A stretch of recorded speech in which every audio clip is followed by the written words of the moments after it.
Вас приветствует канал Climate Change, который продолжает вещать вам о климатических новостях, поступающих из разных уголков нашей планеты. Сегодня вы узнаете о климате, катаклизмах и прочих стихийных явлениях и происшествиях, с которыми людям пришлось столкнуться в эти суровые дни, и увидите, как обостряется климатическая ситуация в мире. Начнем сегодняшний обзор.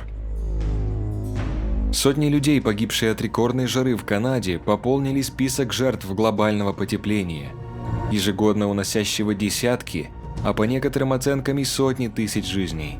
Еще больше людей жара убивает опосредованно. Засуха в бедных аграрных странах мешает собрать хороший урожай, что ведет к нехватке продовольствия, росту цен и в целом обостряет борьбу за ресурсы, которые нередко перерастает в вооруженное противостояние. Ученые предупреждают, экстремальные погодные явления, вызванные изменениями климата, могут уже в ближайшие десятилетия превратить значительную часть суши в выжженную пустыню или даже сделать планету непригодной для жизни. Первый летний месяц 2021 года обновил немало температурных рекордов не только в изнывающей от жары Канаде, но и в Северной и Восточной Европе, включая центральную часть России, а также на северо-востоке Сибири и в некоторых азиатских странах. На территории Северной Америки прошедший июнь стал самым жарким за всю историю климатических наблюдений.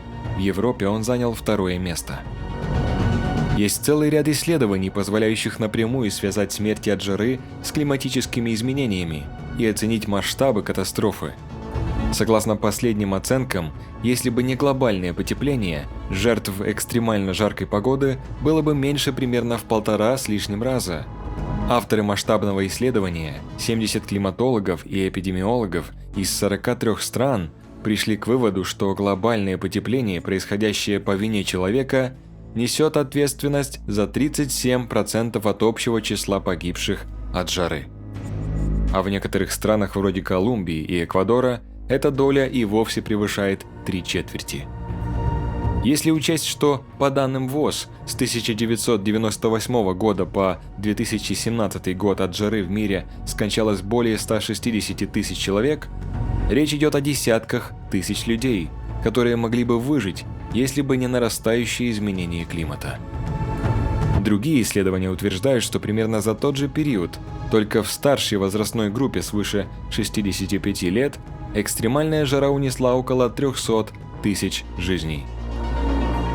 Если же учесть все температурные катаклизмы, вызванные изменениями климата, то ежегодно их жертвами по некоторым оценкам становится более 5 миллионов человек.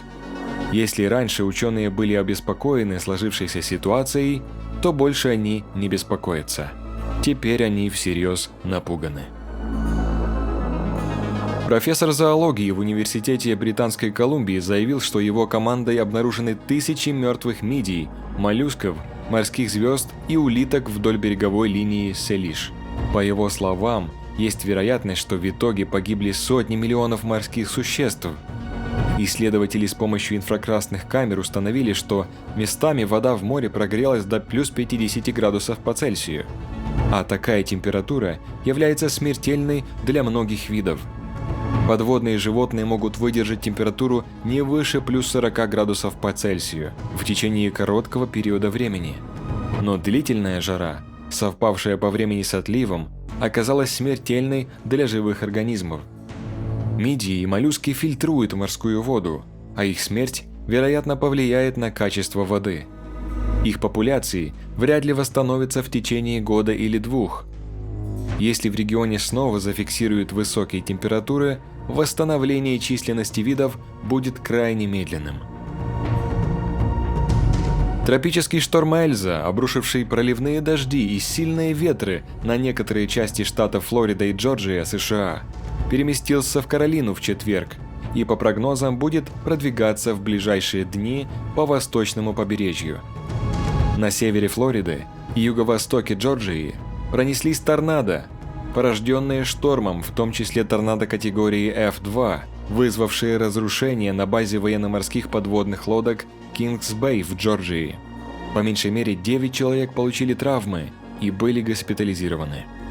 По состоянию на вечер четверга Эльза находилась примерно в 104 километрах к западу от Норфолка, штат Вирджиния. Максимальная скорость ветра достигала 80 км в час. По данным Национального центра США по слежению за ураганами, шторм движется быстрыми темпами на северо-восток. В некоторых частях Южной Каролины выпало от 76 до 127 мм осадков, местами свыше 200 мм дождя. Существует угроза наводнений. Ожидается, что Эльза сохранит силу тропического шторма по мере ее продвижения в среднеатлантические штаты и на северо-восток США. Предупреждения о тропических штормах действуют от Северной Каролины до Новой Англии. В регионе, который накроет стихия, проживает 27 миллионов человек. Ранее сообщалось, что Эльза вышла на берег в среду утром в округе Тейлор. Один человек погиб от травм после падения дерева на машину. Сильные дожди, вызванные тропическим штормом Эльза, в четверг обрушились на Нью-Йорк. Под воду ушли станции метро и дороги. Более 10 человек были спасены на затопленном шоссе в Бронксе, а люди в метро передвигались по пояс в грязной воде на пути к одной из станций Верхнего Манхэттена. По словам официальных лиц, само движение метро было в основном бесперебойным, и только самый северный конец линии А был закрыт из-за дождей. Пассажиров метро призвали ставить безопасность на первое место, набраться терпения и не пытаться заходить на станции, которые кажутся непроходимыми. Сильные ливни, сопровождающиеся молниями и раскатами грома, привели к внезапным наводнениям в регионе менее чем за 12 часов. Тайванская обсерватория Лулинь, расположенная на вершине горы в уезде Наньтоу, зафиксировала вспышку яркого небесного объекта, который оказался метеором. Огненный шар осветил небо 7 июля, сразу после полуночи по местному времени. Движение светящегося объекта по небосклону длилось около 40 секунд. За это время произошло 4 вспышки, после чего объект распался. Местные жители также успели заметить и заснять ночное событие, поделившись фото и видео в социальных сетях. Ежедневно в атмосферу Земли входит несколько тысяч метеоров. Подавляющее большинство из них пролетает над океанами и малонаселенными регионами, многие маскируются дневным светом. Те, которые вспыхивают ночью, также имеют мало шансов быть обнаруженными. И на этом у нас все. Спасибо вам за просмотр и активность в комментариях. Оцените это видео, нажмите на колокольчик и подписывайтесь на канал, если еще не подписаны. Будьте бдительны, не будьте равнодушными к окружающим и берегите жизнь.